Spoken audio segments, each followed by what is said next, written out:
I figure I might as well go ahead and hit the button and get the recording started because it's just never there's never a good way to start the show. Have you Well, noticed there's a that? theme song now. You've got a theme song, right? We do? I thought you had something. No, I don't I know. stopped You had doing two well, again. yeah, I mean, yeah, I had something to pin onto the audio recording when we were still Uh, doing like post production, but that went away months ago because I got sick of doing it. So well, yeah, because at this point, when the flight lands, the airport's already been open. There's already planes at other gates, yeah, so it's a little bit different than being the first rubber to hit the tarmac in the morning. That's kind of different. I suppose I don't know. Everybody They runs on a call those different schedule. Are those red eye flights? If you're like, or is a red eye only if it's overnight? I don't I know. believe I don't it's only fly. if it's overnight. Yeah. I think it has to be like a specific duration too. Like it can't be like a 2 hour overnight flight. That doesn't qualify.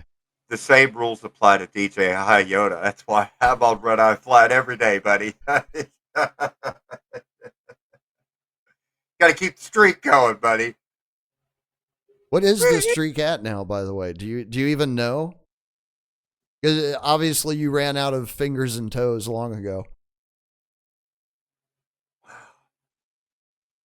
It was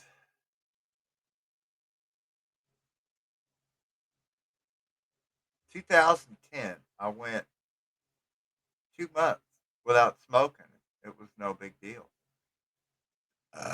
But to be fair, that was when we had the poop fountain downstairs.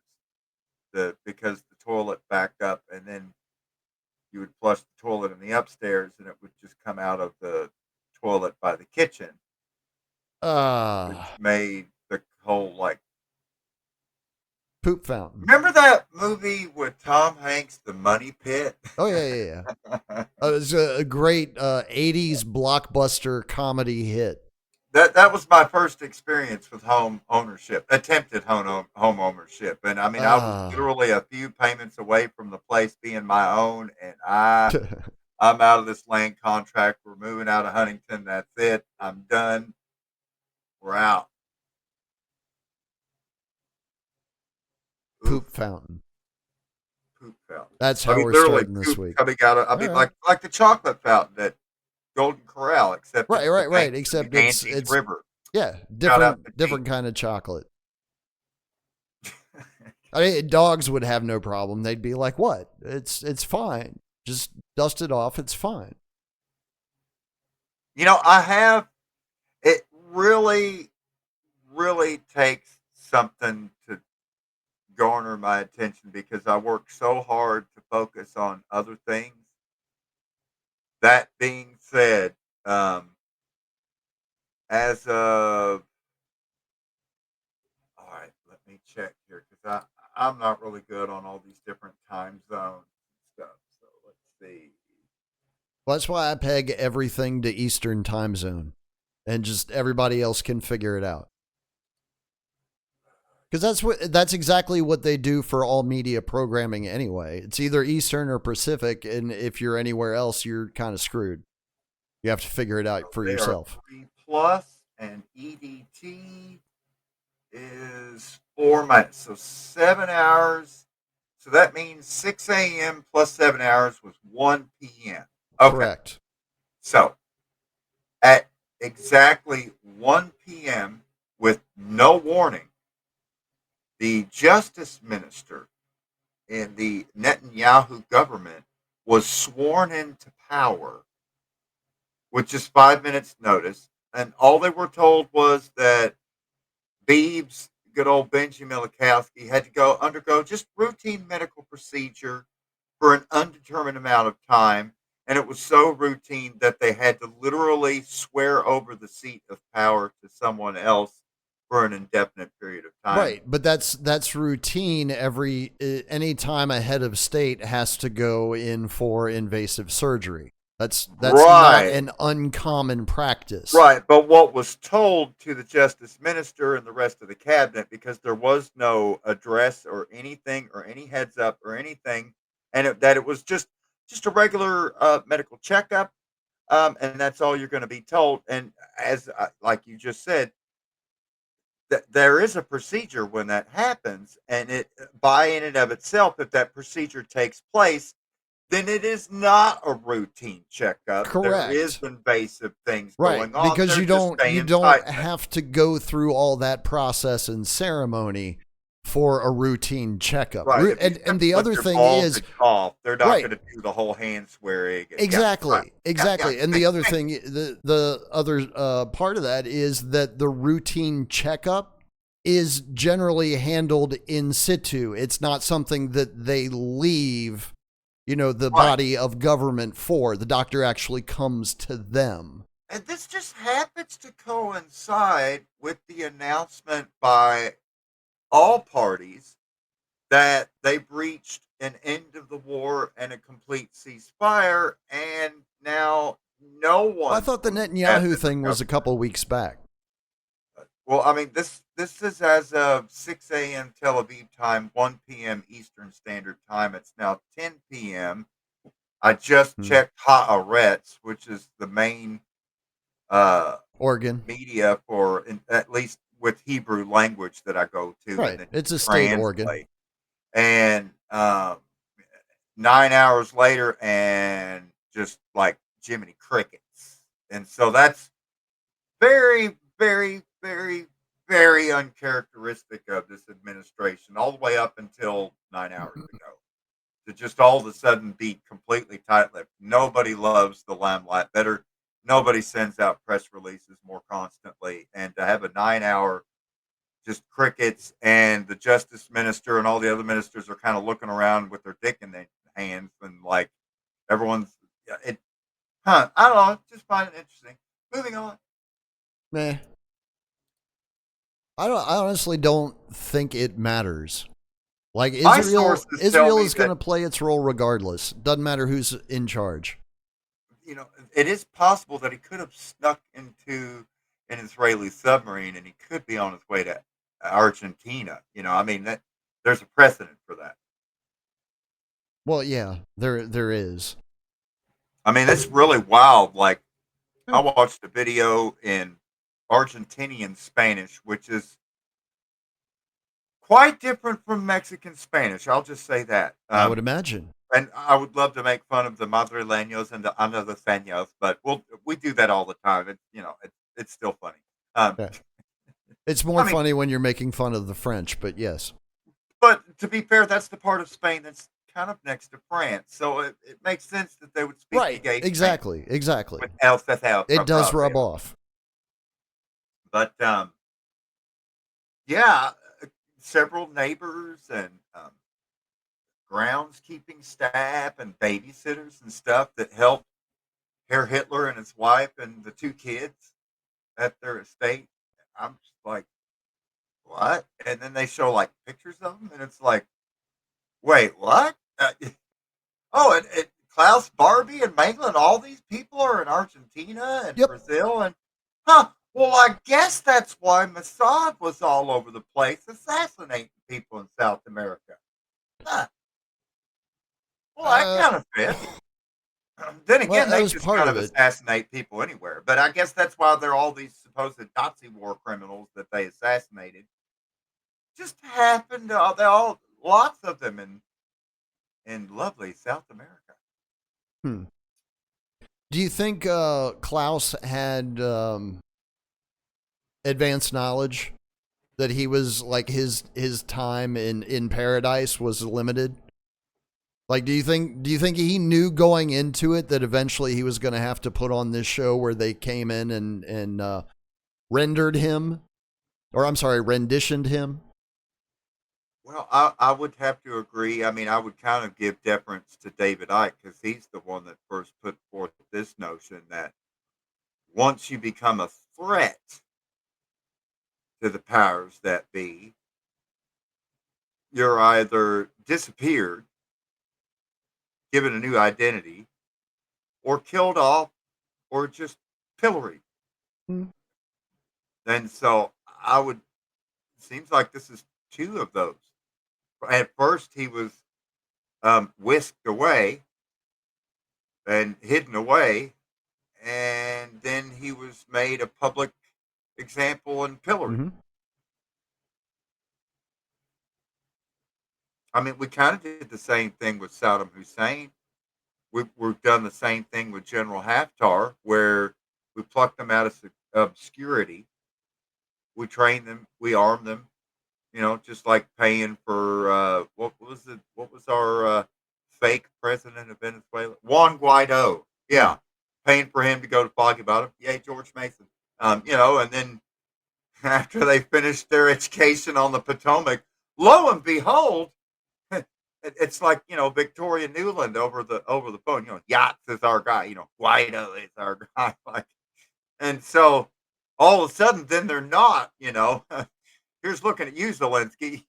Your numbers about up, and I would have to think that eventually, even old Netanyahu's going to run out of tarmac. And I mean, eventually, no matter how good you are, your day at the Apollo does end with the sheep hook dragging you off stage.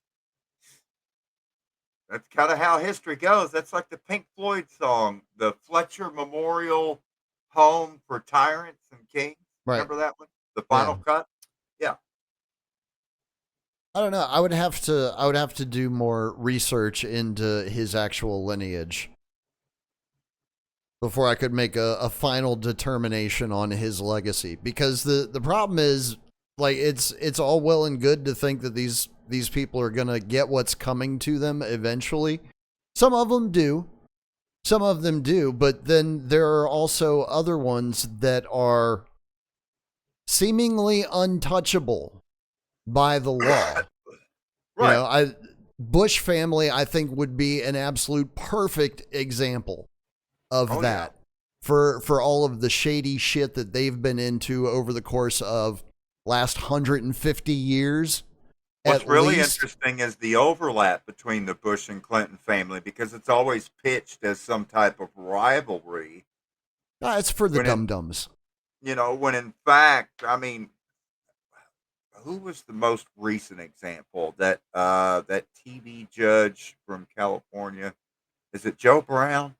I think that's his name, Judge Joe Brown.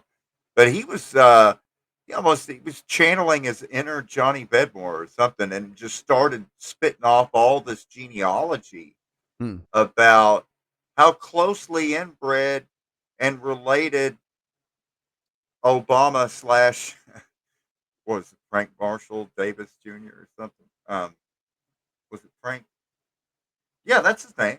Mm-hmm. Yeah, the actual father. Anyways, the actual father.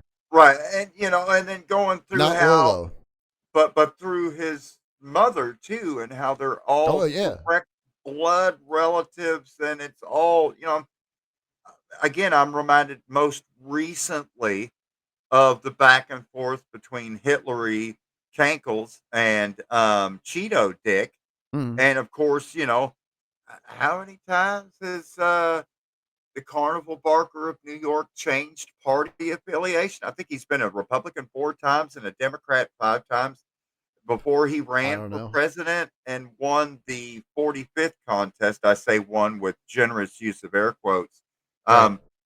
Before he declared his candidacy, he just coincidentally had just wrapped up a 3.5-hour visit at the Chautauqua, New York home of Bubba and Hitlery. And then goes and then announces, and it just the whole thing. Well, they have a common ancestor. I don't know, it's like 4 generations back, 5 generations back, something like that. That's right. Yeah. Or to paraphrase George Carlin, it's a big O inbred club. Yep. And you ain't in it. And that's good, because I would hate to think that you're one of that group of people that used to put your penis in Geronimo's skull. That's just gross and disrespectful. Yes, very disrespectful. Skull fucking is meant to be performed when the flesh is still on. That's right. And that is absolutely correct. I believe that's actually in the manual. West Virginia standard. You cannot skull fuck it unless it has a pulse and the flesh is still attached. Feel free to fact check him on that. That's right. Now it clogs to the banjo or it gets the hose again. Anyways, it is about that time for summer clogging and line dancing season. Maybe Is some it? tractor pulls. Is it fucking summer yet? Because it doesn't feel like summer in the Piney Woods. It hasn't felt like summer Yeah, all it's week. actually been moist and cool. Yeah. Yeah, it Kind hasn't of felt like like early summer much April at weather all and yet. late May. It's And like, we should have had summer like 3 weeks ago. Like we've had, I think, 3 days above 90 degrees so far this year. Maybe 5. I could be forgetting a couple. That's it. I gotta say, the bugs are back with a vengeance. God damn, with the mosquitoes and the gnats and the flies. I apparently need to go buy some spiders. Some just really large, hungry spiders. And weave your webs, my pretty. You have to Eat pay for these those now. motherfuckers. God damn. I figure you just wait around in the same spot long enough, they show up. They're like, "Hey, I'm here to do the thing." I'm always I know like, "Cool, why. man, do the thing." I mean, it's kind of a balance. We used to have a lot of red hornets outside that were eating them up, and I killed all the hornets and mud daubers nest around the backyard because they're buzzing around the kids' heads. Right. And now that I've done all that, now there's all these fucking bugs that just stay over on this side because all the other porches still have wasper nests on, or wasp nest. Is it wasper or wasp? I don't know. We don't talk right. Anyhow, Meh. The wasp. nasty ones, the ones with the bad attitudes. Yeah. Those are the ones you're talking about. Yeah, them fuckers suck. Like the kind that will put a stinger in you and the stinger breaks off. And so then they just start biting you. Yeah. It's like, go on, motherfucker. And you look down and the stinger is already broke off and the motherfucker is still pumping like an oil derrick. Yeah. Like, Yeah, if like entrails are starting to come out the back end because they're still attached to the stinger too, and he's just going to town. I mean, yeah. you gotta admire it, right?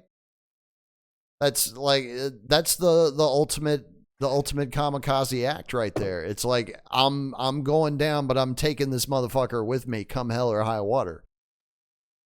That reminds me of all these new swarm drone AI videos that I've seen. I mean, it just really does feel like fear porn. I don't know if we're at the level of Skynet yet, but it No, certainly feels like it. But it's still a bit of a hard sell on me. I mean, giving credit where it's due, I think what Stanley Kubrick was able to pull off in the 60s was a little bit more sophisticated than what AI is pulling off currently. But I guess we can hope for better code. I don't know. can we though? I don't know. I don't know. The complaint that I'm starting to hear about AI now, and it's actually interesting to hear other people talk about their interaction with it as part of like some sort of creative process, right? Because the more perceptive individuals now are starting to see some of the bigger flaws in the systems themselves, which is that over time their level of quality decays, so that 6 months after you started working with the same fucking LLM or whatever it is that you happen to be interacting with, like there are noticeable differences between the quality of product between that initial starting point and once you're deep into it. Speaking of starting points and moving products, you happen to be perched right by the initial trench dug in the battlefield between human meat in the seat truck drivers Hmm. and driverless semi trucks, fully loaded with, I don't know, up to 80,000 gross tons. Oh yeah. Well, it turns out It's almost like the universe wanted me here for some fucking reason. I'm still trying to figure it out. it turns out that Aurora Technologies, Aurora, shout out to come on now. The communist Wayne state of and Garth. Colorado? Ah, Shout out to Wayne and Garth, but that's Aurora, Chicago. right. Talking about Aurora Technologies, which is in, I believe, northern Harris County. Shout out Petro Metro Houston. Oh, Anywho, boy. for a number of years, they have been sending these black semi truck cabs pulling loads.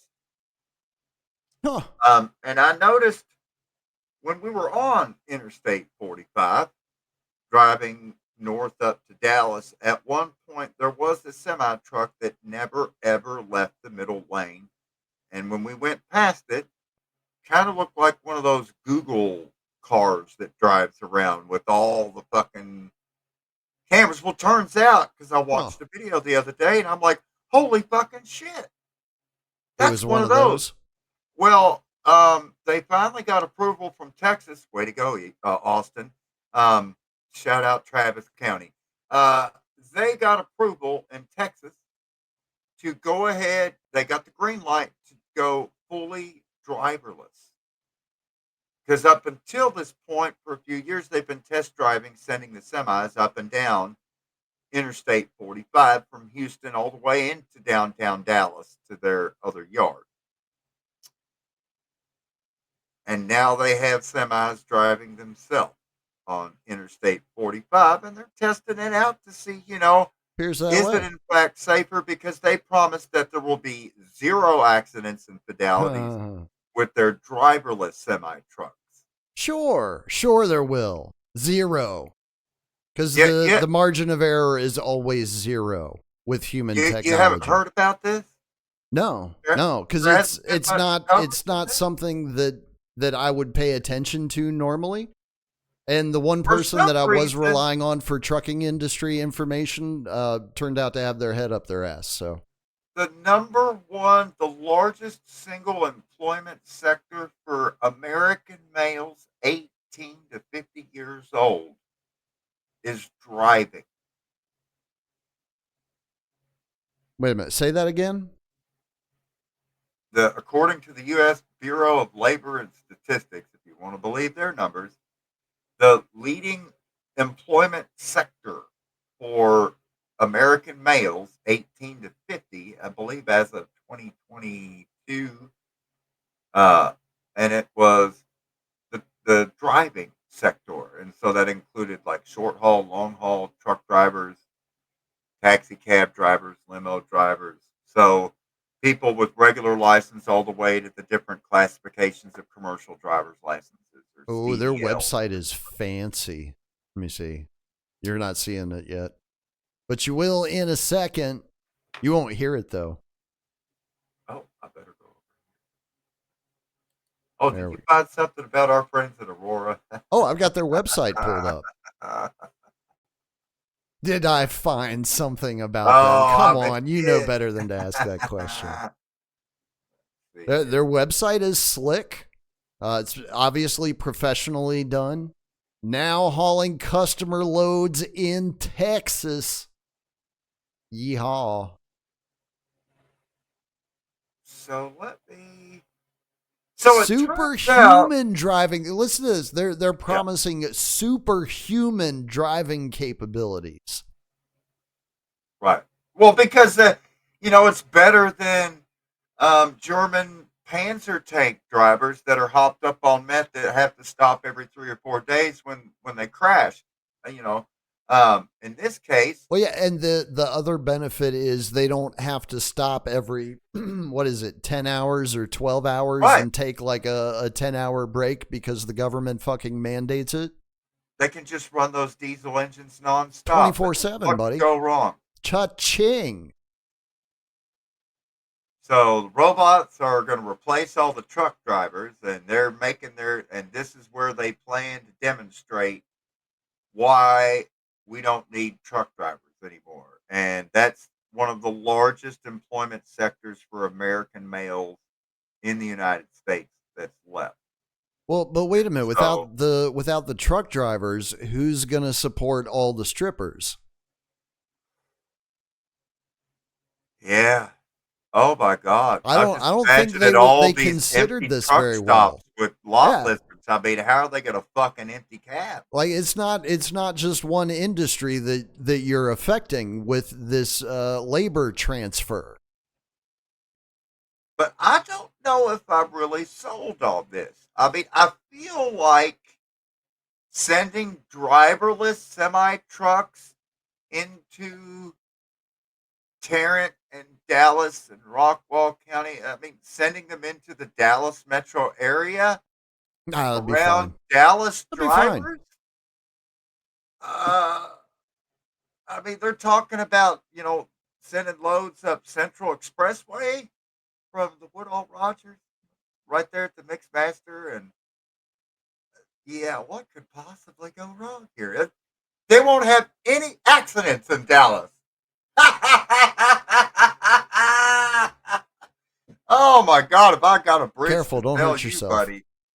Oh my God! I know it. Look, there's probably somebody very enterprising in the audience listening to this episode right now who just came up with the idea. I should set up a camera and do a YouTube channel of just nothing but self-driving semi-truck accidents.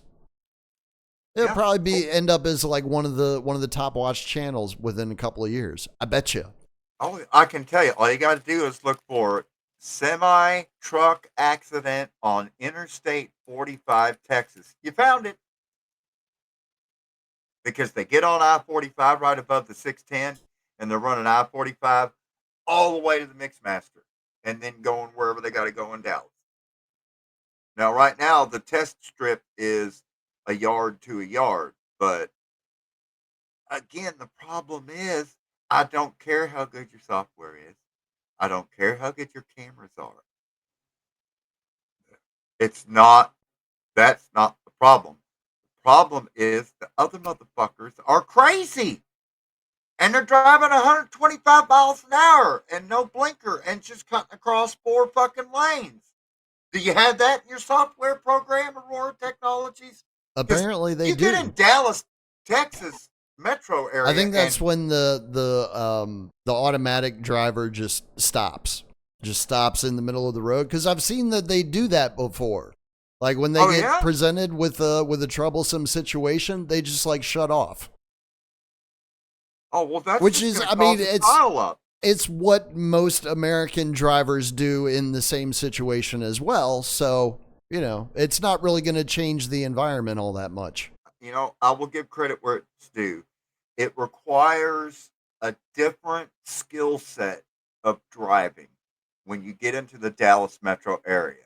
I don't give a fuck how defensive of a driver you may be on other parts of the surface of planet Earth.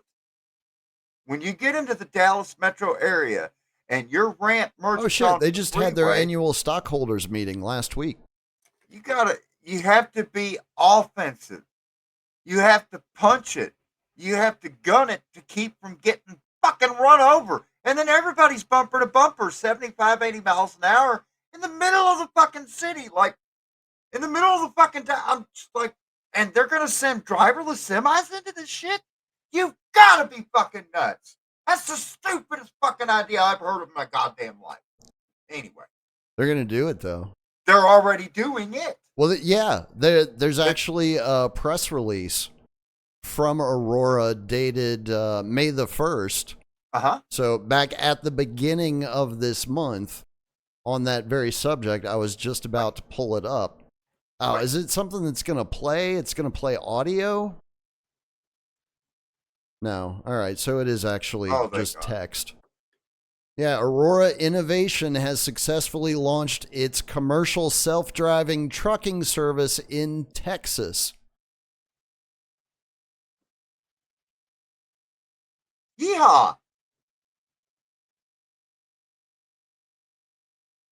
It says to date, the Aurora driver has completed over 1,200 miles without a driver. Well, congratulations. You're now probably 16 and a half years old.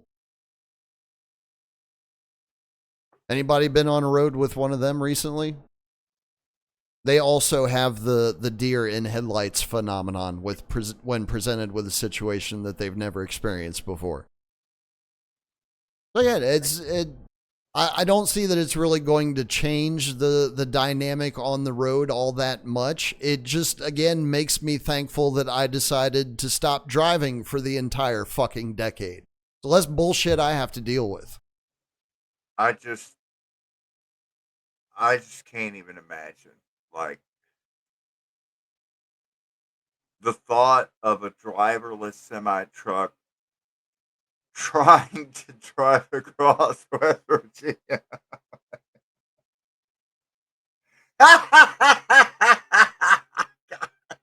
Constant landslides, potholes, fucking meth heads standing in the road. I mean, God, herds of elk and deer and bear. Like, it just, I mean, I feel like if truck driving was a video game, the very last level to beat the game is trying to drive across West Virginia. It's like, Oh man. oh my God. Or What the fuck? drive There's across 20 the feet of water no, over the no, road. no. Like, oh my God. Well, West Virginia definitely. There are places in Colorado where I think they should definitely send some robot drivers up on some of those high passes through the Rockies. Yeah, send them on I-70 to Grand Junction. Oh my Fuck yeah, dude! I've been on that road. Where the freeways I've been out to stacked on Grand top of each other, Junction. and every time it rains, Holy shit! mud and rocks in the road and the tunnels, because you're right on the fucking river. You know, there's nowhere to go. You're stuck in a gorge. Look what Hurricane Helene did to Interstate 40 there, cutting across the North Carolina Tennessee line. I mean, it's still just Oh wow! fucked up beyond all recognition. Chief, this is just interesting. Chief Legal Counsel for Aurora, Shelley Webb, received her BA in Economics and Government from the University of Virginia. Go Cavaliers! Yeah. Here's looking at you, Charlottesville. And then she went on to Stanford Law. Surprise. Oh, Shocker. wow. Shocker. Huge shocker. Wow. You know, I figured out why I had she so worked much for insight. Intel. Very nice. Very nice. Wow. Wow. Wow. Yeah, so Aurora's Fancy definitely that. got the right connections if they want to get ahead in business. Well, you know, we call the show Get Back Harder because it's always my challenge to try to get everyone back at harder, but most importantly, to surprise Drizzle and to talk about things that I really, quite frankly, I haven't heard anybody else talking about. And I mean, when it comes to our national supply chain infrastructure, truck drivers are quite possibly the most critical link in supply chain across the country. I mean, I can only imagine if we didn't have 48-foot and 53-foot long trailers backing into dry docks at every grocery store, every department store, every factory, everywhere you can fucking imagine has got semis pulling trailers that are hitched on fifth wheels in every city of every county of every parish of every state of every territory of the United fucking States that all day and all night 24/7, baby. Yeah. It never stops. And they even drive through downtown Jasper every day. It's like, I just can't imagine. I mean, to me, this is a major shot across the bow. This is an Israeli torpedo straight into the middle of the USS Liberty to stake out Interstate 45 from Houston and Dallas as the initial middle finger to the American worker once and for all. That we're not going to have workers at fast food. But again, I'm not sold on it. McDonald's has already tried with the automated McDonald's. I mean, it's not like there haven't been attempts. Oh, there's definitely attempts. Chick-fil-A just announced within the last week that they're going to start using autonomous machines for delivery. So no more. Well, I mean, you'll still go through like Grubhub and DoorDash and all of those apps. It's just you won't have to worry about interacting with a human in order to get your Chick-fil-A delivered to your house anymore, which, again, I believe I said was coming fucking years ago. But of course, we already have the little sidewalk carts, basically, that try and deliver things. And sometimes the meth heads will get on top of them and gyrate, as they love to gyrate. It's cost of doing business, man. Or you've seen like the Uber driverless taxis that have been pulled over by the police, which was a terrible conundrum for the police, because when they went to write a ticket for the driver, there's no driver. Right. And then when they tried to impound the driverless vehicle, it just drove away. And I mean, they can pump all the lead they want into the driver's seat. It's still going to keep driving. I mean, Yep. It's a real conundrum for the protecting and serving thieves that we love to call police. But Well, then, so what do traffic you need? What do violations you need police is another for? form of taxation. Who's kidding who?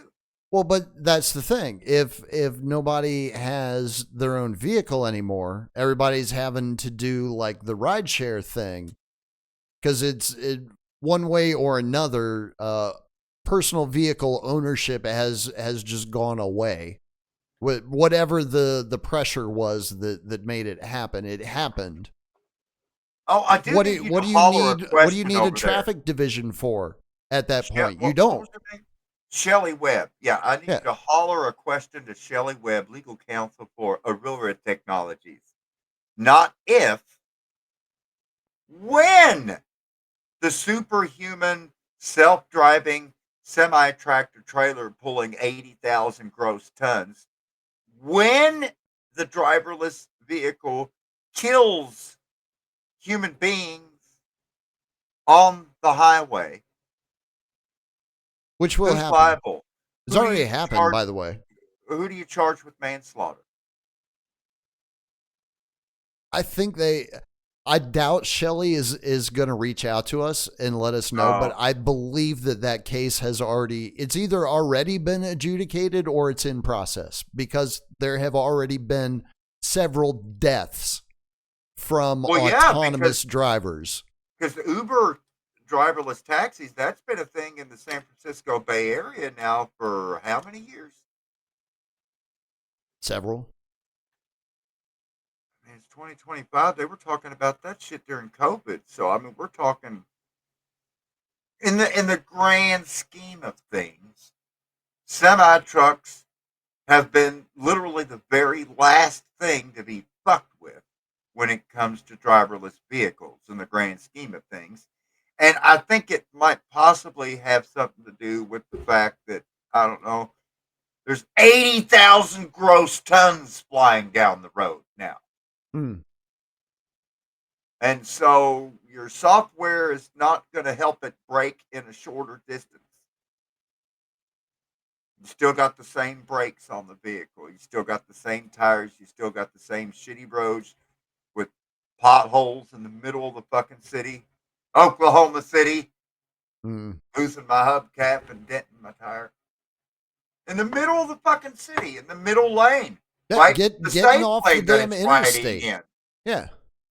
That was the middle of what? Interstate 35? Yeah. In the middle lane.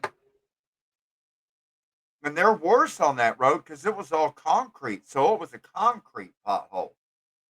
No wonder, I thought when we hit that pothole, I thought we were done.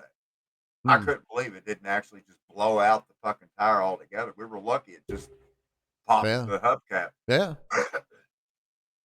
And that fucker was loud, man. Well, I've had a few instances like that happen. Like when I was on my way down to Acapulco, I was in, I don't even remember what city it was, but their roads were terrible, absolutely terrible, massive potholes all over the place. Like it put fucking Arkansas to shame, man. Made Arkansas roads look beautiful. And I came up on one, and there was nothing I could do. I had to hit it, and I fucking hit it, and it was loud. It was violent, and I thought for sure like I'd broken a tie rod or something, but no, it was fine. Let's see here. Okay.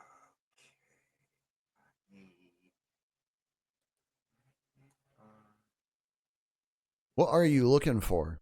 Oh, I just want to get some of my stuff here uh, pulled off to the side. There it is. Oh, we got the Roman numerals. All right. So,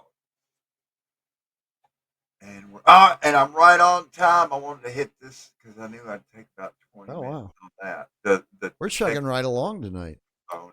But all right. So, um, I do recall that on prior episodes of Get Back Harder, I have mentioned the Amazon before. The Amazon River, the Amazon basin named for the Mujeres Amazonas Hmm. that were spotted by Senor Francisco de Orellana, as they would say it in the eastern part of Ecuador. Most would say Orellana, because the double L is a ya, not a ja, but they're not mixing their language with Guarani and Shuar. Other, yeah, yeah. Again, I've been into that whole thing with why are there like 50 flavors of Mexican Spanish? They're It's Spanish mixed with 50 different fucking Mexican native languages. Right. Anyways, it's like a creolization process, borrowed Very word. very similar. Right? Yes. Yeah. There's a Um, there's a blending of the languages over time. but as you may recall, just to review, it was Francisco and Gonzalo Pizarro who were amongst a party of men that ponied up the bail money to get poor old Christopher Columbus, Cristoforo Colon, to bust him out of the clink because King Ferdinand and Queen Isabel had his ass hunted down by Bishop Fonseca and thrown in jail for, raping 12-year-olds and then wearing their skin. Weird stuff. And then he did it to Spaniard colonists, and that was a bridge too far. But the Pizarro brothers bailed him Damn. out. They killed That's Atahualpa, how he the liked to get down, really? All right. yeah, yeah, Whatever. Columbus's Everybody's son. got their kink. It puts the lotion on the skin, or it gets the hose again. It's called the encomienda system. More cassava root, please. Anyways, so the Pizarro brothers, after they killed Atahualpa, the Sapa Inca, ruler of the Inca Empire, they marched in amongst the Quiteños, Quito, Ecuador. And that's where they launched this massive 4,000 men and animals, massive expedition to go stomping down into the Amazon to look for El Dorado and the City of Siete Gold. Ciudades del Oro, seven Right. cities of gold. And prior to this time, Which they they, never found, by the way. no, they did not. But they did find the Amazon warrior tribe.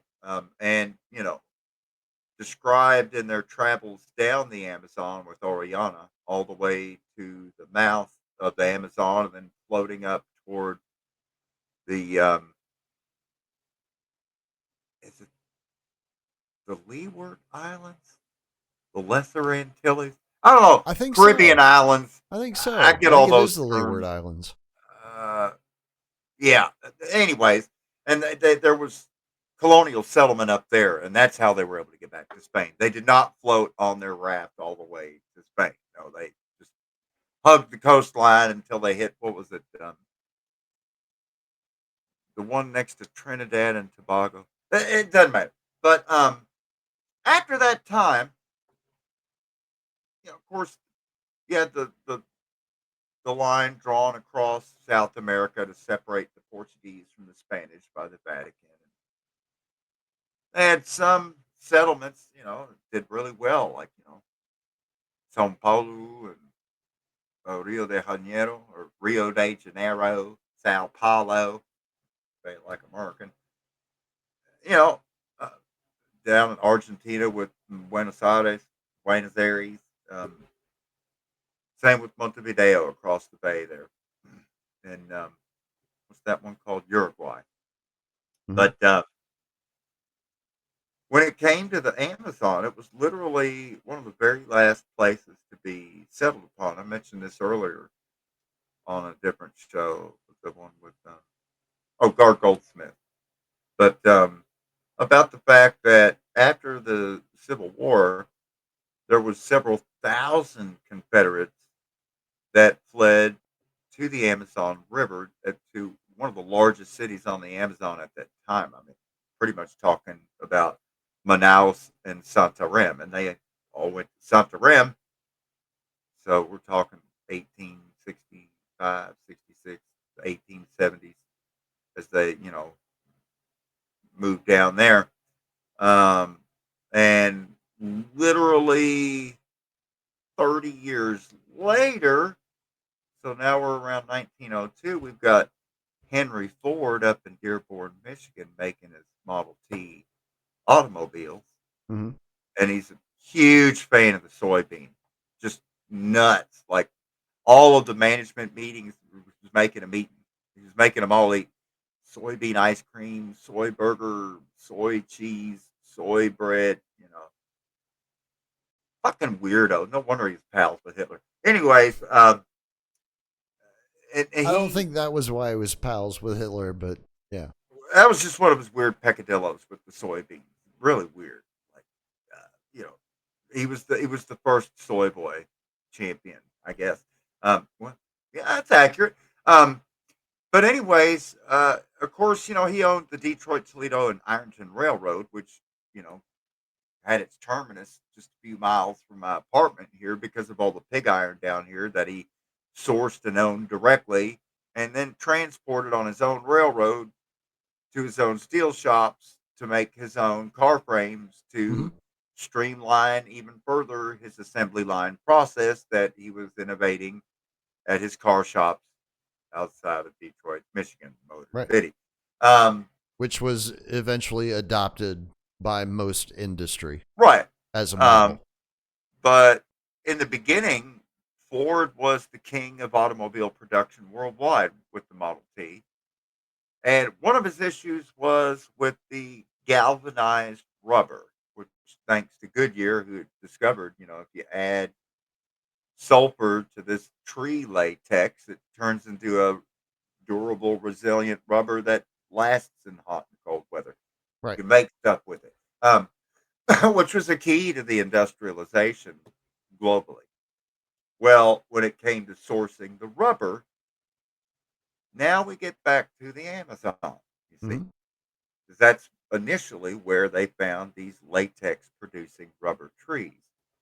But they were susceptible to a number of tree funguses, bugs, and worms, and all that shit. You know how it is with different tree species. But anyhow, um, when it came to harvesting the latex, it only drips out at night when it's cool. So you have to, go around with candles to even see what you're doing. And to harvest the latex, just keep rolling it into a sticky ball until you can have it on a stick. You have these big things that look like sticky black bales, but it's latex in the raw form that can then be loaded on ships and taken back. That's why the United States had to argue before even the year 1900 that we considered all of the Amazon River that was navigable from the sea as international waters, which is, I mean, you could make that same argument that the Mississippi River should be considered international Yeah. waters all the way to St. Louis because there's no locks and dams. Yeah. Or It's the the the same Potomac exact all the argument. way into fucking Maryland. And I think if any other nation tried to sail vessels to St. Louis, the United States would absolutely flip the fuck out. Probably. Probably rightfully so. Although we Well, live in but a it's different also time now. it's a little bit different situation here than it is down in South America because doing it on the Amazon, you're going by different allegedly sovereign nation Well, states, used to be. right? Where the Used to United be. States is just one nation states with several vassal states now. So it's a That's the little weird bit thing about different the Amazon. situation. The Amazon tribes were so completely devastated by forced labor and disease that, I mean, their numbers went from over 20 million to less than 100,000, to the point that there's just a few tiny little uncontacted or seldom contacted tribes that are even left anymore, because that's the one of the points I pointed out earlier, that, the irony is, thanks to this international waters navigation, they're able to evade the Jones Act. So that's why Cargill and ADM and others have all of these soybean and corn and wheat Hmm. terminals for their genetically modified crop that can then be bulk shipped on, where's my air quotes, international waters down the Amazon for thousands of miles to the Atlantic, and then directly to any port in the United States, because it didn't come from a foreign port. It's international waters. Right. And then they're able to take that corn and soy, and a lot of it that's sourced from the Brazilian crops that are grown on freshly clear cut rainforest is then converted into ethanol as a green biofuel for tree huggers. That, I mean, that's the real irony, the green biofuel that you're harvesting is coming from freshly clear cut Amazon rainforest that's now growing Monsanto fucking GMO corn that's sprayed with glyphosate every 2 weeks. Like, Yeah. It's that's what the new world's hug all them, about. hug those stumps Mm-hmm. while you pump with your green fuel. But Henry Ford ended up, over the course of what, 20 some years, from around 1907 up until um, just basically the end of World War One.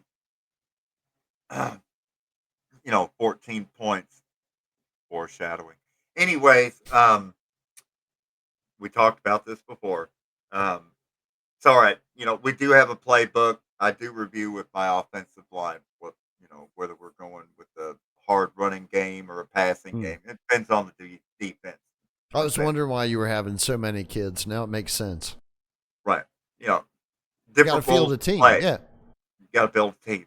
Anyways, so he ended up dumping, I think, close to $12 million in money in that day and age to have his own Fordlandia, and he got his own land base and everything from the Brazilian government concession, where he could basically rule autonomously outside of Brazilian law and do whatever you want. And how you like that, Prospera? Y'all ain't doing nothing, anything new on Roatan that Henry Ford didn't already try. Although No. the sad thing is, in all those years and the millions spent and the thousands of workers and all that, 35-cent a day wage never produced a drop of latex. Oh wow. Did learn a whole lot about beriberi, malaria, and all these jungle rot diseases, though. Nope. And had to build two different cemeteries. But, well, consolation Well, prize. you got to put the bodies somewhere, right? We're not going to leave this. There is a happy ending. He did discover that it was a great place to grow soybeans. So, yay! There's always a Man, silver we can lining. clear Yeah. cut all this rainforest and just plant fucking soybeans. Blammo. And that's the Genius. more you know. Absolute genius. Where Well, does is it? Yona come up with this shit? How do you connect General Santa Ana, the Alamo, and bubblegum? It's called chiclets. Chiclet. Again, that's a previous episode of Yeah. Get Back Carter. These are all facts. I'm like the postman on Cheers, except it's weed and not beer. There you go. Oh, question. How is what they're doing in Prospera any different than what Cecil Rhodes did? when he went to Africa. He's basically just like showed up and was like, all right, this is ours now. We're going to call it Rhodesia. Oh, it's Zimbabwe now. That never happened. I feel like I should pull up that clip of oh, what's his name? I can find his name because I remember that one movie that was my favorite. Um, shit. Oh, that guy. Steve Martin, Ruprecht. Dirty Rotten Scoundrels. Yeah. And who was the other co-star with them there? That was Michael Caine. Michael Caine. Okay, Yeah. so I'm thinking of the Who's movie Zulu. apparently Zulu. British intelligence. In case folks listening didn't already know that. So Michael Caine played a British officer that fought off the Zulu nation in Africa in a Hollywood dramatic reenactment. And that just came to mind. If you ever wondered, like, what happened to Cecil Rhodes Deja, or whatever. And, Zulu Nation. That's what happened. Like, fuck, this is not working. But at least the United States did relight the torch of Lady Liberty there in New York Harbor, and we've been able to save, I think, 57 Boer families. I won't bore you with the details, but the South African from white South Africa genocide, where they're killing the white farmers. right? There's something was not right about that whole thing. I can't quite put my finger on it, but it just seemed overly performative. Yeah. Like, I think it was like the president of South Africa that was there. I don't know if they do presidents or prime ministers or whatever they do down in that crazy land. But like their head of state was here and Trump was like trying to do a gotcha on him and he was just like, oh, okay. Well, it was weird. It was just really weird. There is a basic set of questions whenever the Yona reaches a situation, a conundrum, as it were, to where I just can't quite put my finger on it. So, if I remember correctly, the questions are when you don't know and you need to find out. Let's see. How's it go? Is it alive? Does it writhe? Can it survive under the sun? Is it green? Is it red? Is it alive or is it dead? Scathed with the lathe all the days in the past. Is it black? Is it white? Is it really out of sight? Can it fly? Will it try if the wings are still wet? I missed one. Oh, can it squeal? Does it squirm? If it's fresh, will it burn? Can it heal? Is it real? Can it feel the threads of time? I can't put my finger on it. Anyways, shout out Wayne. I don't know if you ever heard that song. If you haven't heard that song, it doesn't make much sense. I probably have if it's Wayne, but the likelihood of me remembering that is not high. Especially right now, because I am high. It's we have been talking about Africa quite a bit. Yeah. Which it's due. Africa is due for some attention from the media. When we talk about Cecil Rhodes and now Zimbabwe. Nobody else wants to talk about it. Not even No Agenda. Fuck it. We'll talk about it on Get Fact Harder. Ford, with his Fordlandia down there by Santarem and the Confederate expats on the Amazon. What a story. You get down there, hey, there's people down here that kind of speak English. What do you mean kind of speak English? I'll say now, it's good to see some other Americans. Oh, God. What the fuck is Foghorn Leghorn doing? I was going to say, they speak Leghorn? What the fuck? What the fuck? We have a fine plantation down here, boy. Wasn't expecting Tidewater with the piranhas and the goddamn anacondas. What the fuck's going on here? Yeah. Um, I mean, it is the Southern Hemisphere. so you can go to a Ford plant, take in fucking gators. You got Confederate flags flying. I mean, it feels very Leonard Skinner, but everybody's talking Portuguese. What's happening? Like, Well, Africa is a magical place. and we're in Amazon, you know. Hmm. I took us back to the Amazon again. Santarem, But also Belém, Southern Hemisphere. Manaus. Yep, below the equator. But then again, Angola. They all speak Portuguese. Mm-hmm. The And the they were all tied Portuguese in with had Cuba. allegedly a very formidable navy at one point. Angola was tied in with Cuba. Uh, let's see. What was her name? I forgot. The one that sucked Willie Brown's dick. God damn, she was famous. Kamala Harris. Yeah, God damn, almost slipped Lala. my memory completely. The cackle just came back, unburdened by what has been. Okay, we're back. Venn diagram. 3 circles. How could you So, ever forget her?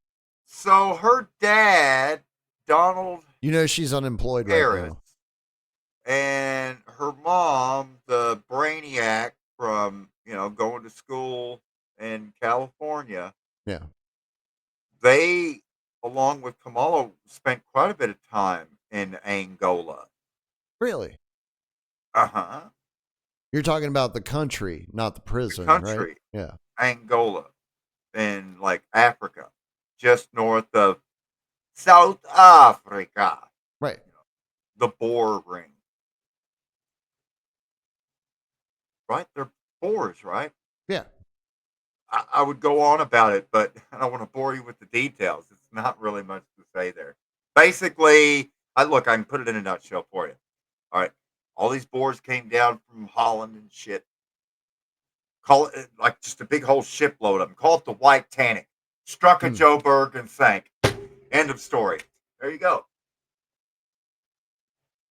The rest is history. I remember that. You want really good lemonade? Go to the Bantu stands. There you go. Shout out Lesotho.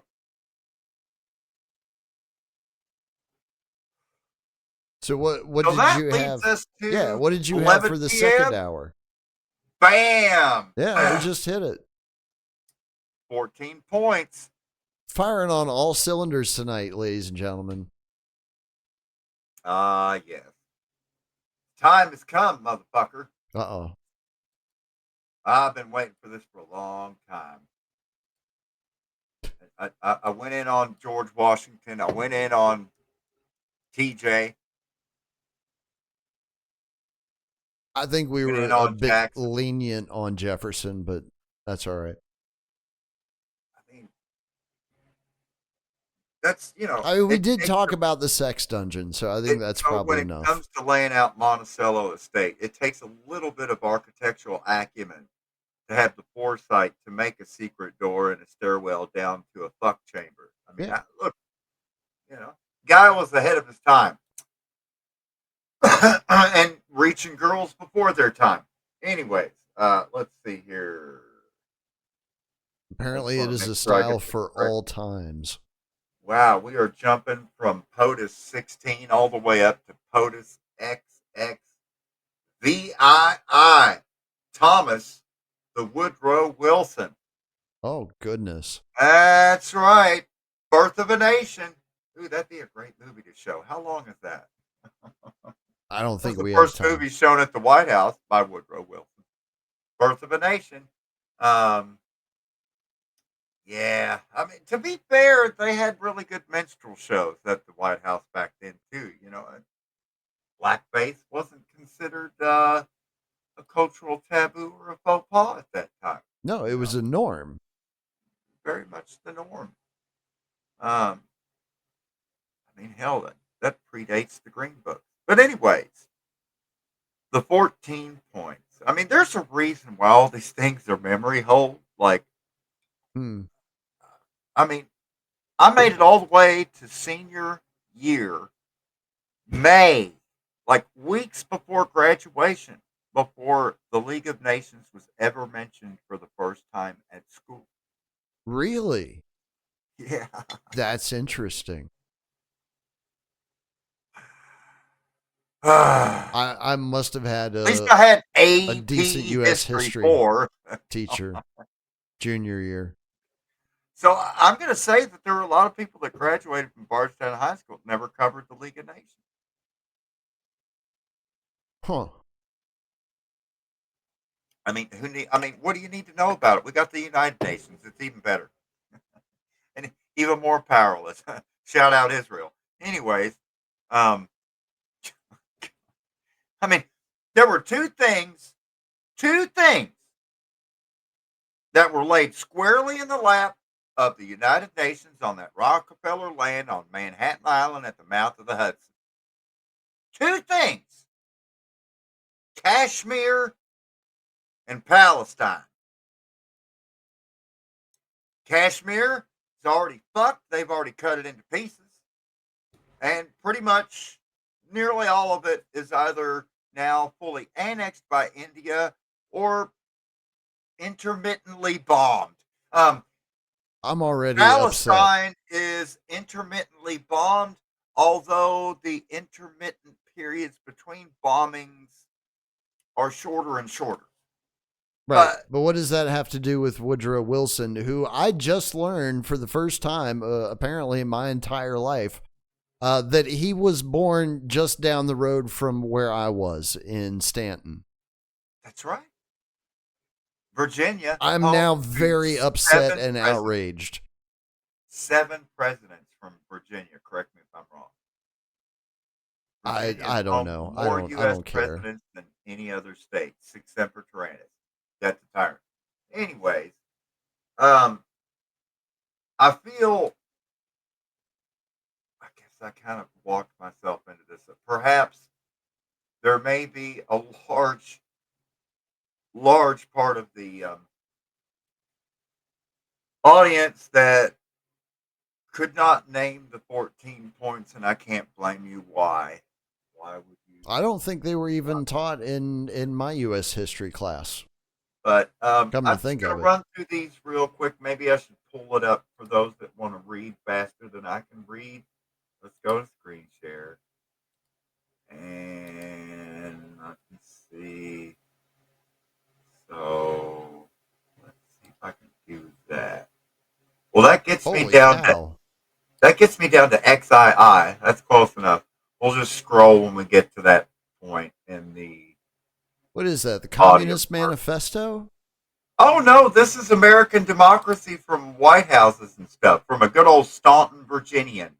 Um, But doesn't that say number 7? It says Belgium.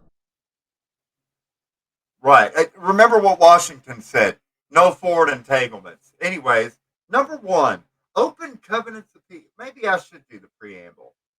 Okay. President Woodrow Wilson's 14 points, January 8th, 1918. It will be our wish and purpose that the processes of peace, when they are begun, shall be absolutely open, and that they shall involve and permit henceforth no secret understandings of any kind.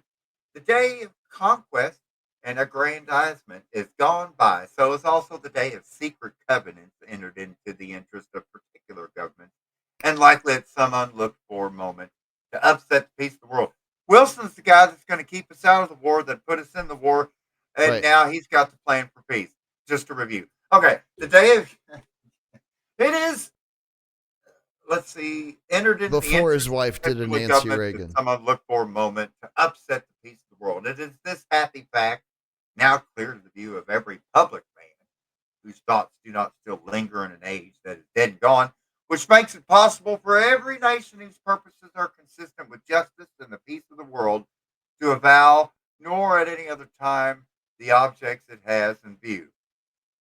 We entered this war because violations of right had occurred, which touched us to the quick, and made the life of our own people impossible unless they were corrected and the world secure once for all against their recurrence.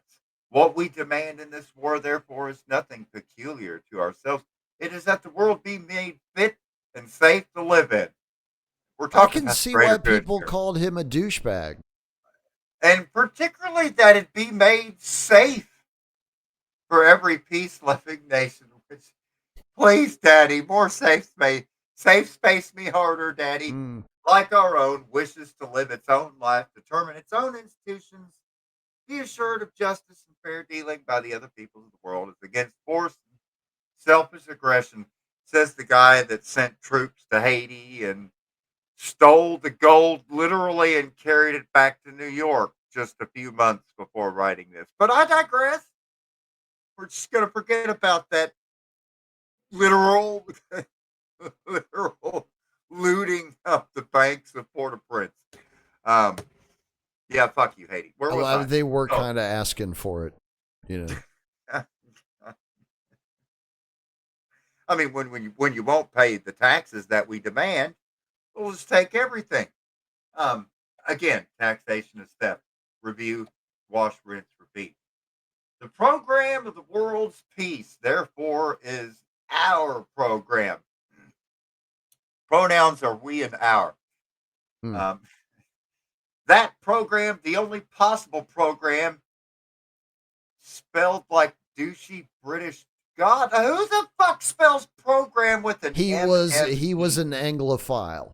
Oh my Wilson God. was I a don't known know. fucking Anglophile, which makes him both fake and gay. I don't know if I can. I never should have gone to the preamble. Yeah. He was, That like I said, he was a known douchebag. And you can tell it from his own writing. I mean, okay, all right. So let's just January 8th, 1918. So, pay no attention to the fact that he can't spell Romania or Montenegro, which I think back then it was Montebeep. Anyways, with a hard R. Now it's Montenegro, political correctness.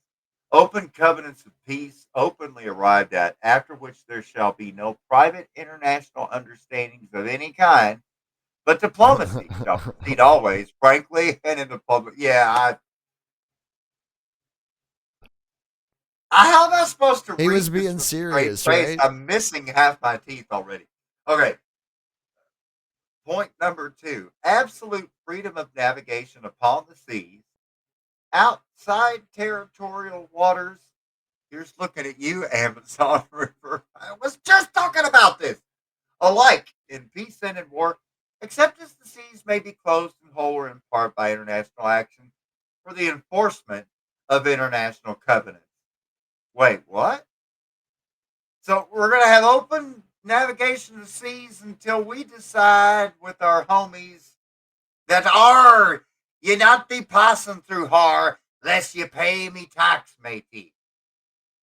Or we'll be throwing the sanctions on yar. Anyway, right. Open seas until we declare piracy. Or UN Security Council resolutions. Same thing. Number 3, the removal, so far as possible, of all economic barriers and the establishment of an equality of trade conditions among all the nations. Global trade, free trade agreements. Oh, I'm getting such a New York Stock Exchange boner now. Number 4, adequate guarantees given and taken that national armaments will be reduced to the lowest point consistent with domestic safety.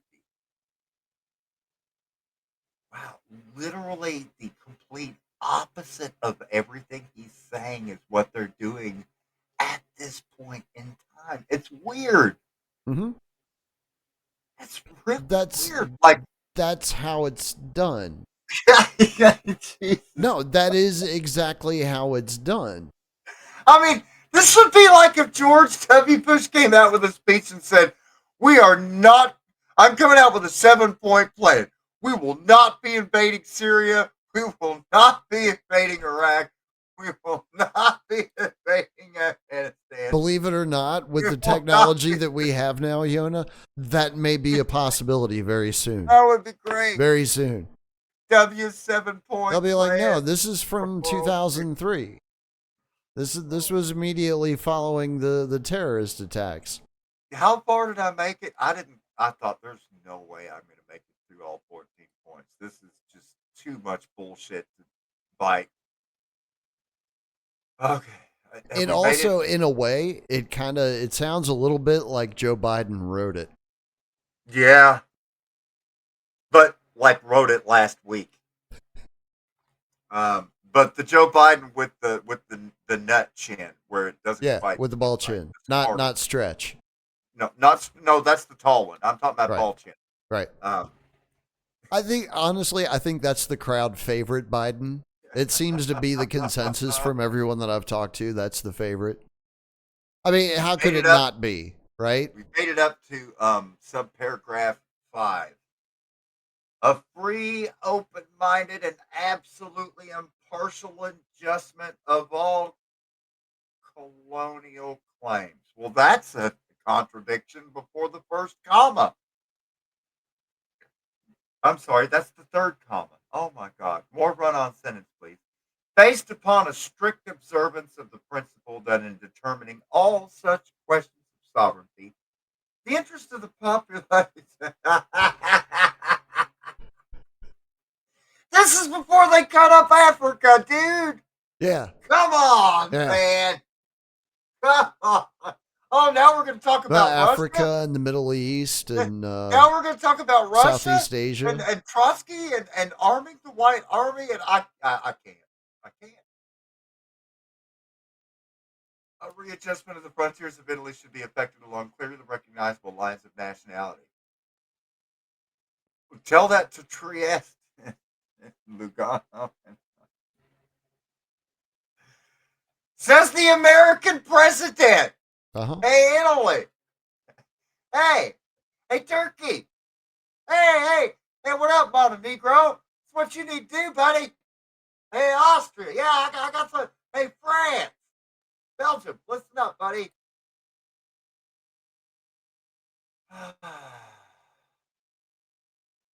Hello. How did that work? How did that work, by the way? Because I believe that was integrated into the Treaty of Versailles, wasn't it? Yes. Yeah. How did that work out? Hall of Mirrors, Treaty of Paris. Well, it led directly to World War II. It guaranteed it, in fact. It turns out this 14 points apiece. Let's see here. Point 13. An independent Polish state should be erected with Polish erected.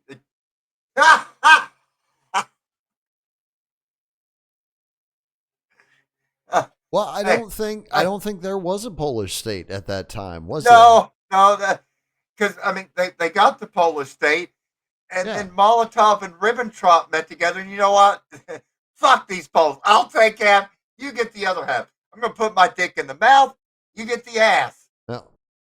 Let's go. Spit roast that motherfucker. And next thing you know, Königsberg. The Russians still have Königsberg, but it's now Kaliningrad. Anyway, are we gonna have to go to the map? No, let's. You know what? Maybe we should go to the map. It's the map. Might as well. I heard an interesting theory. I think it was actually from the No Agenda Best of show that they did Memorial Day weekend. That Poland in Europe right now is being utilized in much the same way that Honduras was in the 1980s. As like a launching pad for operations in Europe. One of the greatest cities. And it really made a lot of sense when the punchline came along, which was that one of the most recent ambassadors from the United States to the nation of Poland just so happened to be the son of Zbigniew Brzezinski. Good old Mark. Mika's Well, I'm brother. going to Yeah. show the good folks here a little bit of just very, very basic. Newsflash, it's no longer Czechoslovakia. It's Czechia and Slovakia. Right. Czechia and mate. There's now no longer East Germany. It's all just It's American just Germany. occupied Germany. Oh Shout my out God. Randy That's Knott. how far Berlin was into East Germany. Wow. Yeah. Wow. Yeah, like literally right on the border with, oh, it's Poland again. Well, almost all of it's Poland again, except, wait a second. Oh, okay, wait, I'm confused. Russia and Moscow is over here, Mm-hmm. but Poland's over here, and one of Poland's greatest cities, Königsberg, which then was Prussian and then German and then wait, And then everything Polish. everything is in Russian here because right, it's not Königsberg anymore. No more seven bridges of Königsberg. It's seven bridges of Kaliningrad. Hmm. And this is Kaliningrad's Ruskia Oblast, comrade, Huh. surrounded by Polska. So Russia still owns a northwest chunk of Poland. That's interesting. That's kind of weird. See, I didn't know if people would be familiar with this Baltic Sea basic trivia fact, but and so in order for Russia to get from Russia to Russia, you have to go from St. Petersburg Right. or St. Petersburg, and you have to squeeze right between Helsinki, Finland, and Tallinn, Estonia, and then down through the Baltic to get back over here to, I'm going to call it Russian Poland. Polish Russia, maybe? Yeah, it'll work. It'll work. Except you have to write in Cyrillic. That's Yeah. wild. So that's how you bake a file into the cake. uh, yeah, talk about a poison pill. And that's why there was an iron curtain. Well, yeah. And the curtain is pulled away, and now we've got U.S. HIMARS missiles and NATO long range missiles being fired from Kharkiv, right here, straight into Moscow. I wonder if Putin knew that was an eventuality. I mean, here is Volgograd. Major fighting took place there. Volgograd, Belgorod, major fighting there. I'm talking about the former march on Moscow that was known as Operation Barbarossa or Right. Redbeard, when the Third Reich attempted to just stomp Foolishly. right up the fuck into Russia We and just a land war in northern Europe in the middle of winter. No problem. Got this. We got this. I'm trying to find where the fuck is Stalingrad? Was that Volgograd? Did they change the name? I think they did eventually change the name of Stalingrad. I'm not I, sure what they changed it to. I Let's thought see if I can find out. Stalingrad, Volgograd. I'm pretty sure they're one and the same. Because that. Wait, let me see if that's the river that. Yeah, that's Stalingrad, man. There's the Volga River, and there's the So fucking path what's the name over to the now? Don River, and there's the Don Volga Canal. Yeah, that's Stalingrad right there. Volgograd, and Volgograd. Volgograd has been taking shells from Kharkiv. So they've literally been shelling Stalingrad and Moscow with U.S. weapons and NATO weapons, like yesterday Hmm. and probably today. I mean, I could only imagine if some other country parked their missiles, like if Iran decided to park missiles or Russia decided to park missiles back in Cuba or in Mexico and just started firing at U.S. states. Like, how would that go down? I don't think Claudia would allow that, quite honestly. Oh, I by the think she way, likes the way Trump looks at her. But uh, she can't let on to that in public. I So she's always can't like, ah. I can't leave Europe without going to Paris. Why? Why?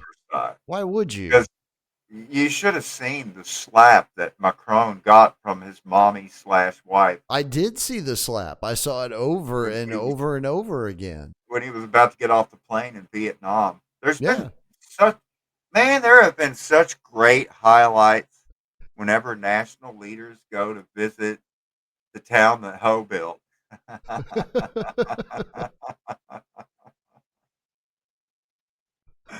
It was a great moment in media history. And if you didn't enjoy it with a little bit of sick glee, then there's probably something wrong with you. But there's this massive. Let me go to the satellite. What, the giant metal dick in the center of the city? No, I'm No. looking for La Défense. There it is. There it is. That's it, man. Got fucking freeway tunnels running through the middle of it. Got 5 or 6 transit lines going through the middle of it. You got the big triangle there. All these different buildings here. And it's lined right up at the end of the Oh wow. Champs-Élysées. I mean, it's a straight shot from the motherfucking Arc de Triomphe right there Oh wow. down to. Let's go back over here and cross the How Seine. many main arteries are coming off the arc circle? Oh, that's the world's worst roundabout. Yeah, that's. Is I that mean, 16? if you have to go from Buck Street to over here, yeah, just avoid that fucking intersection altogether. Um, but here is La Défense, and that is basically the equivalent of. Wow, look at all that parking. No, no, those are tombs, aren't they? Those are tombs? Yeah, those are all national cemeteries. Yeah, Oh. because that's I thought maybe it was this like a is solar La farm or Défense, something. and that's basically the Pentagon for French military there. La Défense. Well, that's why they've got all that shit intersecting there then. That makes Yeah, sense. yeah. That's where the president of Telegram was whisked off to Hmm. after Macron lured him into France on the promise of having a nice sit down dinner. And when he arrived at, I believe, Paris Orly, he was taken into custody and held for ransom. Um, which, normally if you're an American flying into Paris, you're not going to be flying into Orly. That's just for like European flights. You have to land far to the north. Let me find Voici. Aéroport Charles de Gaulle. That's Voici. Well, yeah, Voici. There it is. There's they Voici. double crossed him. They were like, come to France. We promise we're not going to arrest you." Like And he then he should have came to known France at and they that arrested point. him. He should have known. Been like, "No, fuck you." Wow. Look at all these freeways that have been built. God damn, none of that shit was around there. Oh yeah. Well, same thing in Northern Wow. Virginia, man. You look at a map of Northern Virginia, it looks nothing like it did 30, 40 years ago. Fucking urban sprawl. Now I wonder if I can find fucking Mickey Mouse. It was down in this gay ass circle. There it is. What's gay about it other than that it's French? Well, because Disneyland Paris attracts Disney adults. Oh, I gotcha. All right. Like, why are you here with no kids and just wandering around and drooling and wearing Mickey Mouse ears? This is getting creepy. And they're speaking French. God, get me out of here. Okay, we're going to stop sharing. Yeah. Oh, that was close. Man, am I glad to be out of Europe. Woo! Jesus Christ. You got Russian, Polish, Russian, fucking Disney adults speaking French. Oh,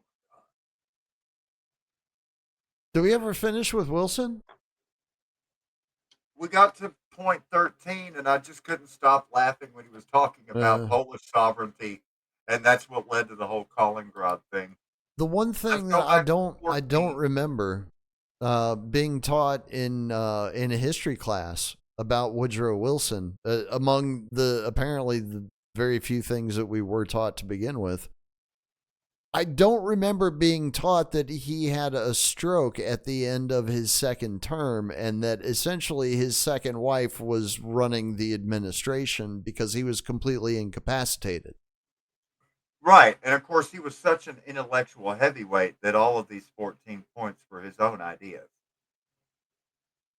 Well, I think that was before his stroke. I think the stroke was like, he had like less than a year to go or something like that. Mm-hmm. I've never been impressed by the acumen of the good Thomas Woodrow Wilson. No. I mean, I would actually probably put Harry Truman over him, which isn't saying much. He was a hat collector. Right. Anyways, right. 14, point number 14 is the biggest sticking point of Wilson's 14 points, in my opinion, because this is where we get into the League of Nations. A general association of nations must be, I'm sorry, XIV? XIV? XIV 14. XIV? Right? Yeah. I don't know. I always try to have fun with pronouncing. No, it's Latin. Like, you're not allowed to have fun Latin. With it. Yeah. Verbatim mater. It's it's actually one of the rules of Latin. You're not allowed to have fun with it. Whoa. Specific covenants? That's why the Catholics are the way they are. Are we moving into an HOA? What's happening? For the purpose of affording mutual guarantees of political independence and territorial integrity to great and small states alike. In regard to these essential rectifications of wrong and assertions of right, we feel ourselves to be intimate partners of all the governments and peoples associated together against the imperialists, says the Imperial Declaration. Right? In imperial tones. Oh my God. Like, the cognitive dissonance needed to even write something like this just shows that we really haven't gone. If anything, this is even a little bit more sophisticated than what we're presented with today. Yes. But it's still all bullshit. Well, you have to remember that at the time that this was current, the average IQ of the American citizen was higher than what it is now. They right. hadn't yet been subjected to the full spectrum dominance chemical campaign against them and their intellect. That was yet to come. What's really interesting to me, and what I initially planned to do when I talked about this before, I just wanted to read the last paragraph, because this is what really brings things into perspective. It's like when the next door neighbor comes over and decides to have a little conversation over the fence, and it begins with the small talk and the bullshit. Hey, right. How about the Spurs? They're like, sorry, I don't follow the NBA. Well, this weather lately. Sorry, I don't ever go outside. You're just doing everything you can to just derail the conversation. Right. This motherfucker is just throwing one icebreaker after another, and because you're waiting for the other shoe to drop. Okay. Right. Why are you actually talking to me? Never talk to me. Right. Why the fuck are you talking to me now? Get to it. Quit beating around the bush. Fuck's going on? So, with that being said, forget everything Wilson just said in all previous statements. let's get to the heat of the meat. For such arrangements and covenants, we're willing to fight and continue to fight until they're achieved. More arms, please, Hmm. but only because we wish the right to prevail and desire a just and stable peace. We're only waging war for peaceful purposes here, such as can be secured only by removing the chief provocations to war, which this programming does remove. Could you remove the extra letters on program, please? No, he We have can't. no He's jealousy. faggot.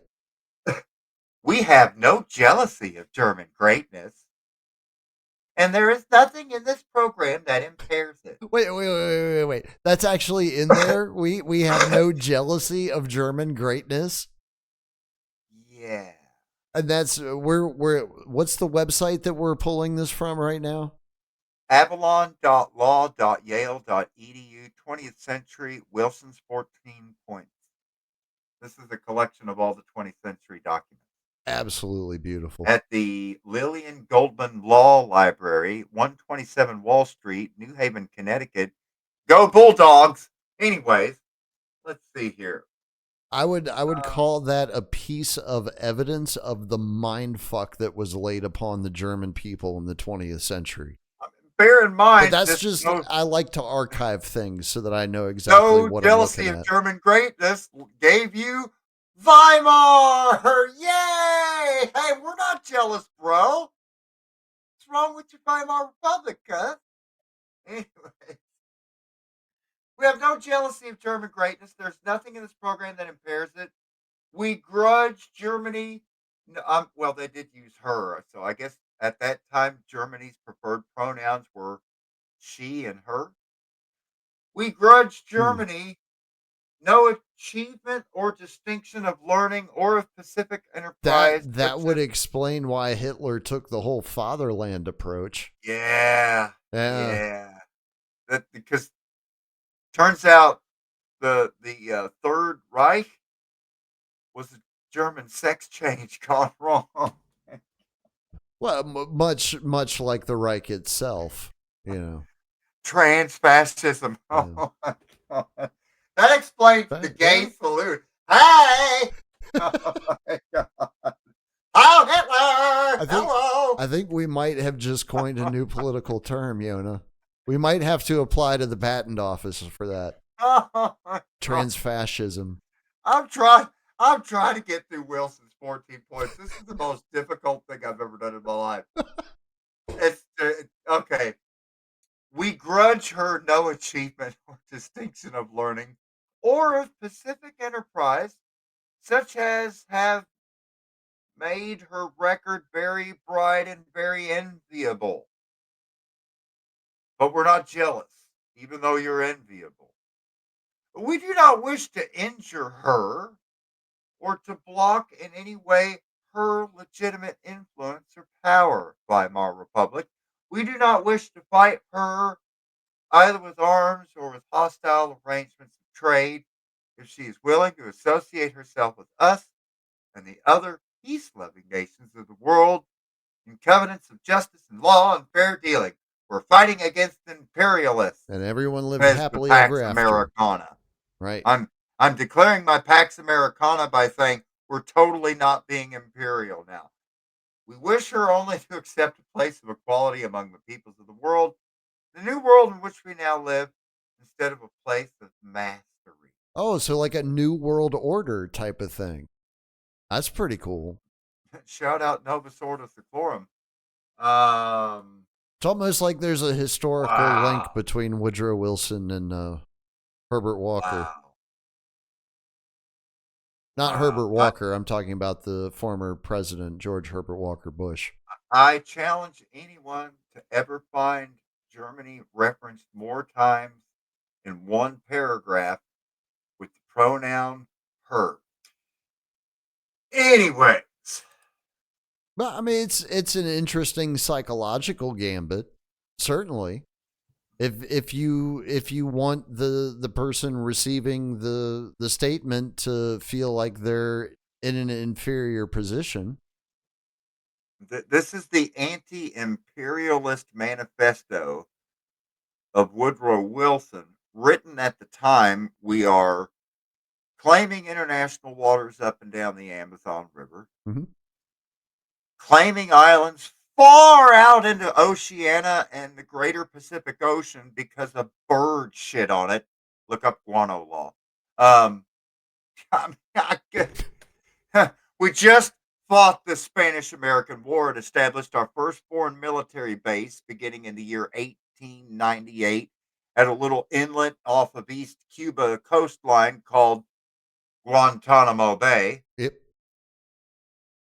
After I we think that's sank also when our we own came into ship, possession of the Philippines, wasn't it? the USS Maine that sank in Havana, turns out the Cubans didn't even sink Uh, it. yeah, We just needed it's to not the invade same. Cuba. Yeah. There's, yeah.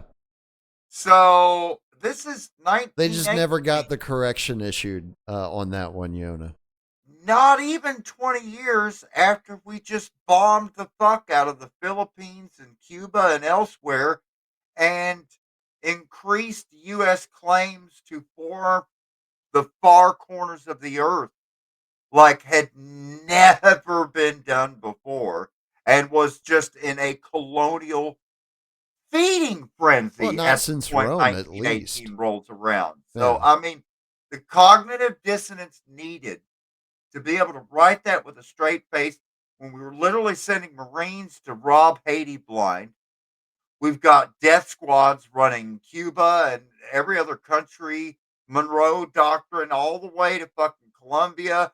We're in the middle of building the Panama Canal at this point. I mean, Mm, it just, mm. we've got Henry Ford with his factories in the Amazon and his rubber plantations that never produced rubber, but I'm just like the colonialism is off the fucking chain. You got Harriman with his fucking United Fruit Company and his rail empire, and um, so And this was even before the CIA started pulling their shenanigans in South America. what we're This predates seeing. that by like a good 30 years. That's the The most fucked up part. It's the just like we've important been thing to shitting all remember: over South America the entire time we've been a country. you look at other writings of American scholars in the year 1918, and I challenge those to bring forth examples to the Yona of other American intellectuals in the year 1918 spelling the word program Programme. You would only write program in such fashion if you were properly trained in a laboratory. Hmm. Well, That is, he was Princeton grad, bunch of others I saw. As that is his a, academic credentials, if you're the type of person that believes in that sort of thing, are actually fairly impressive. I don't think Johns Woodrow Wilson, Hopkins University, Princeton. I don't think Woodrow Wilson wrote that. I don't think Woodrow Wilson spelled program MME that many times. Mm, It's possible, but I would I believe it. that's just that just sticks out like a sore fucking thumb. Like when you hear someone say schedule instead Mm, of schedule, or aluminium instead of aluminum, right. or laboratory or military instead of military, laboratory. Like, so, Well, we just say lab. right. Nobody So in the U.S. actually says the whole word anymore. when you look at the real power dynamic in 1918, the United States was not this unipolar power worldwide. That Not yet. not yet. They were just beginning the journey. But the way that that document is written, It it's wasn't even World written War One that like allowed it to be possible. it feels like the 14 points of Woodrow Wilson was written in Westminster Abbey, Mm. not in the District of Columbia. It's quite possible. I mean, I wouldn't put it outside the realm of possibility. Dare I say, it's almost like there's an Anglo-American conspiracy. There is. It's been well documented.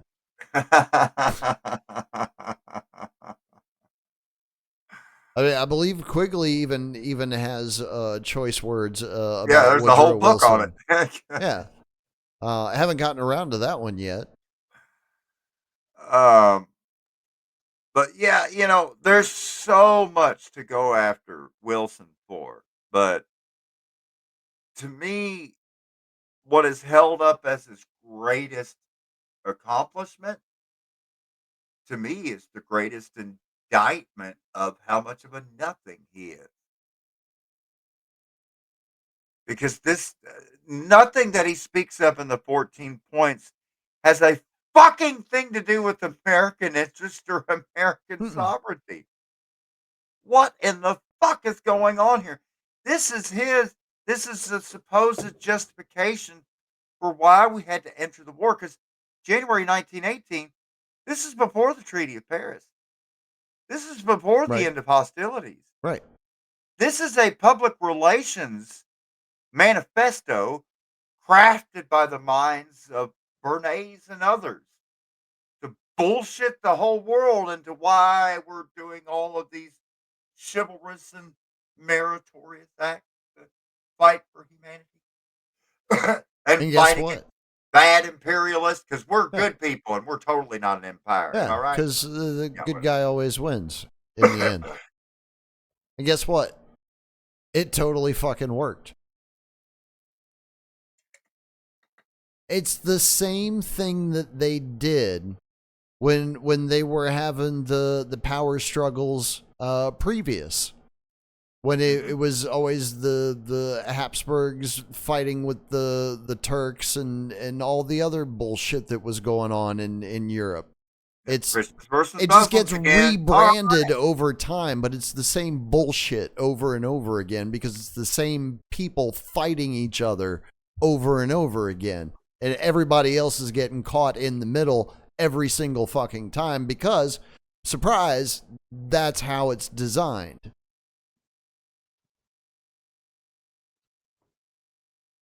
Well, let's see. Oh, wow. Oh, wow. We started out earlier in the show talking about Dallas, Texas, and Yeah. I just went to confirm the somber news. The Dallas Stars hockey team. Yes, that's right, folks. Yeah, Dallas has a hockey team. Texas has a fucking hockey team. Make it make sense. Anyways, they lost. Bread and circus is how it makes sense. They lost to the Edmonton Oilers from Correct. Alberta, Canada. And, I guess. I don't know. I don't follow sports ball anymore. And so Edmonton will now be playing in the Stanley Cup Finals. For all of you Canadians that love watching men smack a puck with a stick into a goal on skates. I do have to say, of all of the professional sporting events that there are, I have the most admiration for hockey players because they do look like they take a beating. Yeah. And they still like just dukes it out, and then you're like, fuck you, I'll just sit in the P box for a second. Yeah. I met a couple of the dudes that played for the Capitals when I was working at Verizon. And they looked like tough dudes to me. Turns out that's what happened to me. Too much hockey. Yeah. Hey, FAFO principle rules supreme. You know? Sorry, I got a lot of assists. Move that puck down the ice, buddy. Trust me. I puck hard. As you should.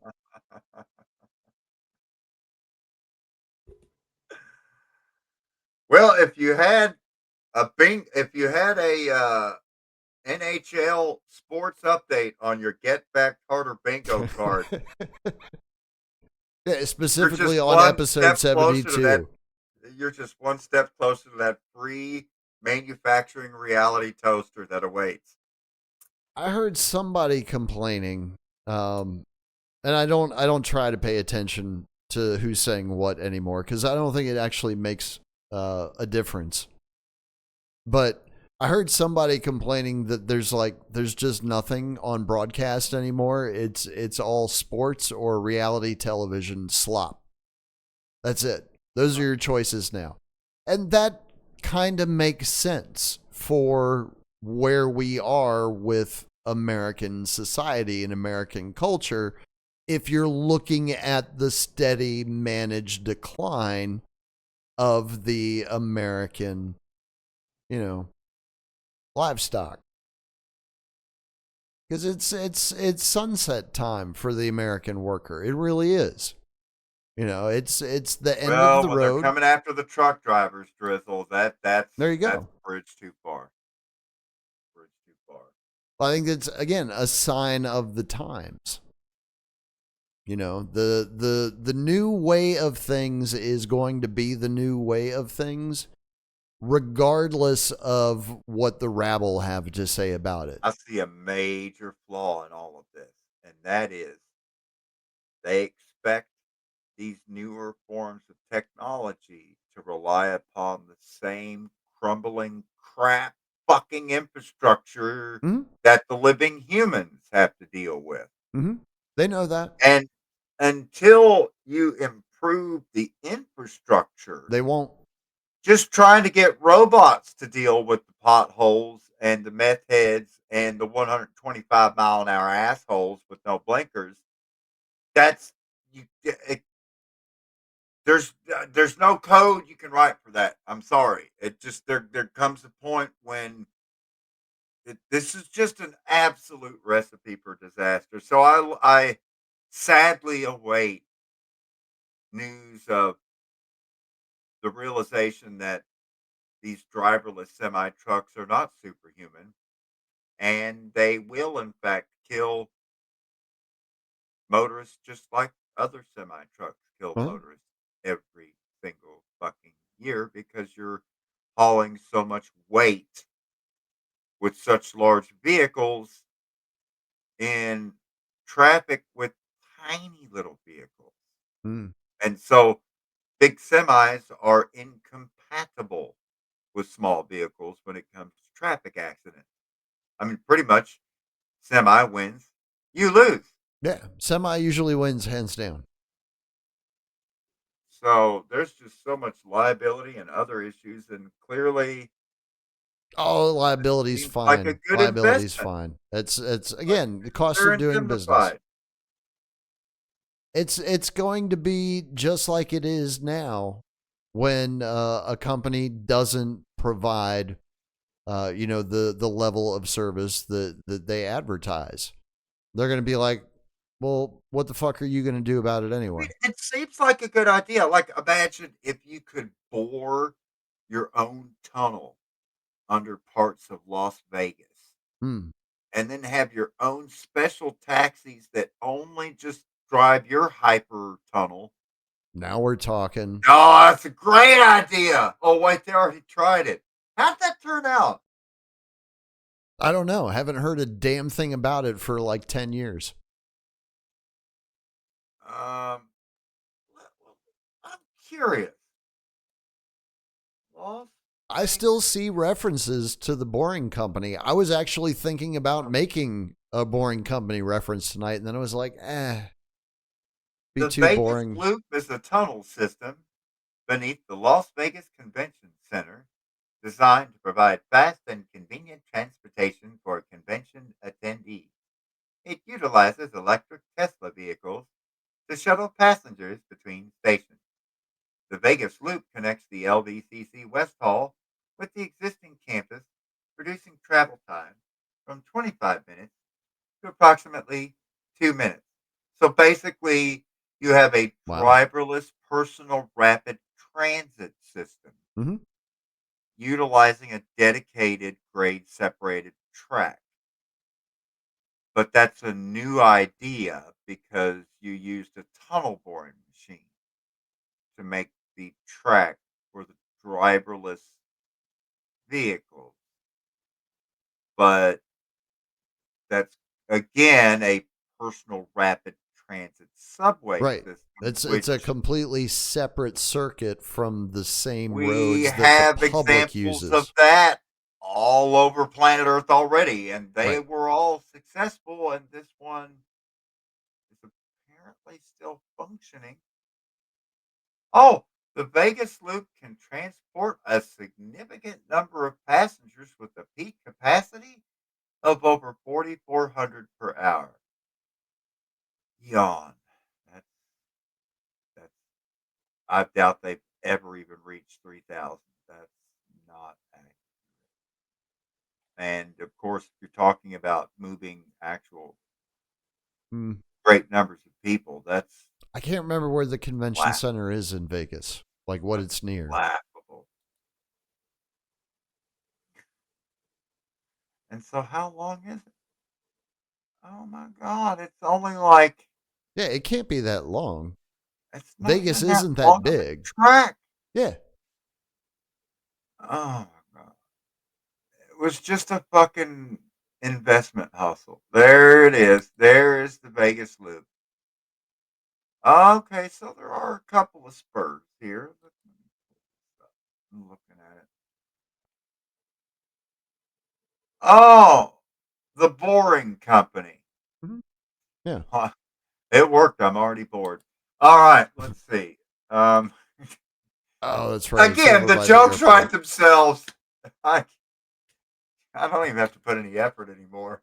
Not really. It's Another kind of nice. boring story. Anyways, you're always I know. gambling when you mention I was Vegas. concerned that like surpassing the recommended levels of absurdity was actually going to have a detrimental effect on future broadcasts. Turns out it's been the exact opposite. It's actually Oh, made them better. I don't and know what's how that cool is works, but we're going with it. there's all types of historical documents yet to still go back and pirouette upon, um, to just show, to remind people that the fake and gay bullshit game for the genocidal, insatiably bloodthirsty American empire, they've been talking this shit for hundreds of years. Long time. Long time. People are now just kind of waking up to the fact that literally everything you thought you fucking knew is wrong, and in most cases is the complete polar opposite of the actual reality.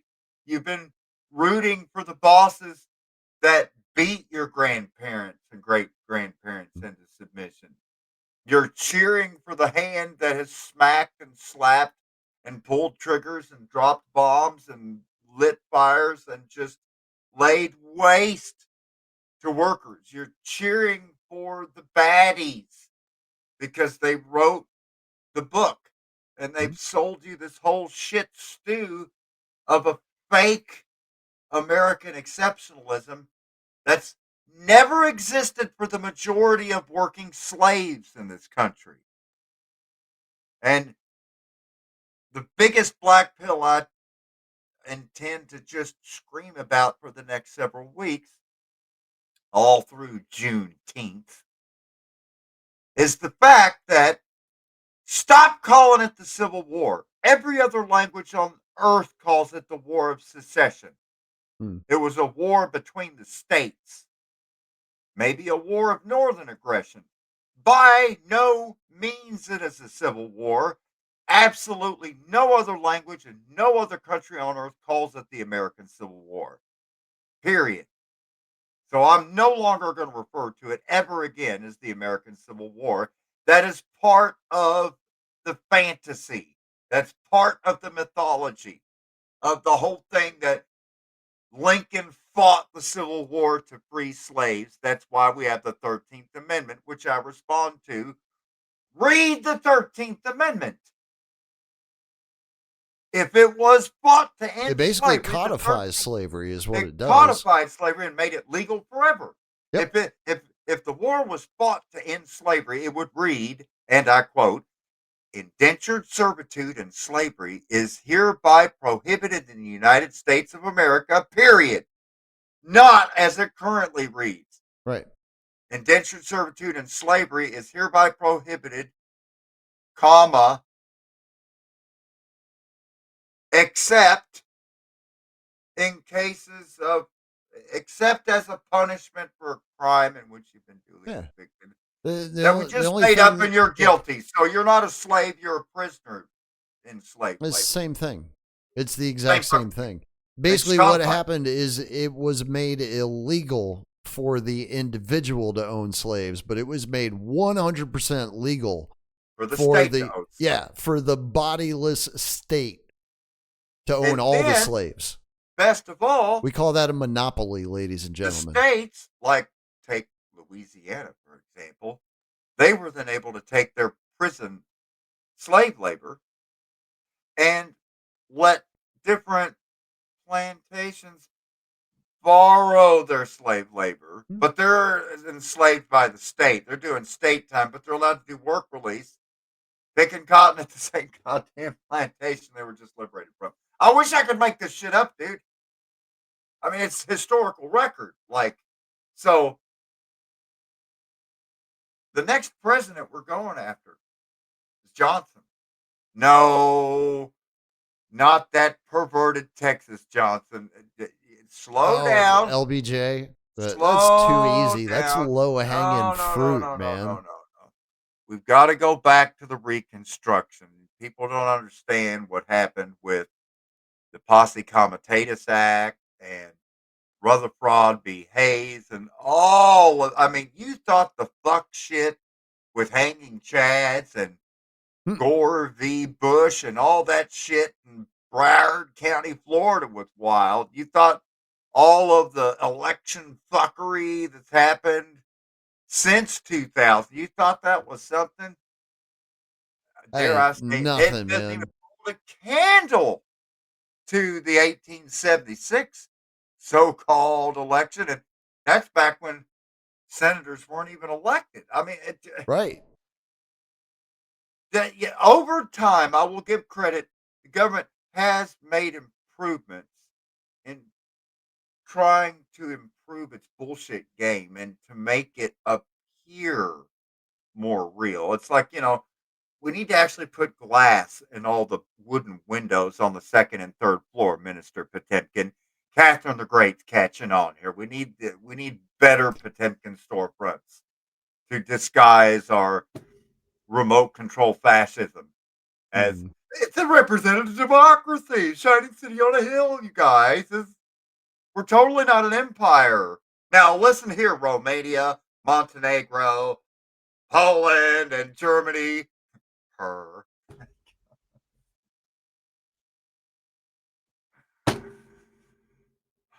God, and I never even got to Birth of a Nation. No, I did mention it, but Well, we anyway. mentioned it, yeah. I mean, folks can go and check it out on their own. It honestly one of the things that Wilson is known for, which after you watch it should tell you a lot. Again, Yeah. historical douchebag. It's a known commodity. I mean, I'd like to think that when they had that screening out in the yard of the White House, that, surely they had some tiki torches or some crosses burning to, help light up the. I'm not sure how I, many folks from I, I, Charlottesville were there that I, night. I'm I, really not sure. well, But that's that's it. That's all we 1918. got It would time have just for, been man. We burning gotta we gotta crosses. I drop it mean, there. that would have been the type of function where West Virginia Senator Robert Byrd could actually go and play fiddle while he's wearing his hood. It's That's right. great. It would have been perfect for him. He Absolutely. would have fit right in. See, that's, people get so mad about Senator Byrd being a Klansman, and it's like, bro, you really need to get back into the Wilson administration. Like, oh Yeah. my God. There was a lot of that. A Oh lot boy. of that going on. But Well, that's I'm afraid, it's how you run a society. I'm afraid we would go longer, but I think I have to remix this Kanye West song now. No, no. All right, we'll say good night, Gracie. Oh my God. Just wait till next Thursday. Oh my God. Now is when the shit hits. Oh, yeah. Yeah, President it's gonna be a Johnson, hot summer. the one we're talking about, the 17th president of the United States. States. Reconstruction period, folks, 1866. After, what was his name? Wilkes Booth, John Wilkes Booth, Mm-hmm. met The Lincoln actor. at the Ford's Theater. Mm-hmm. Yeah, right. Anyways, find out more. Fuck around. You can hang around, but you can't hang around here.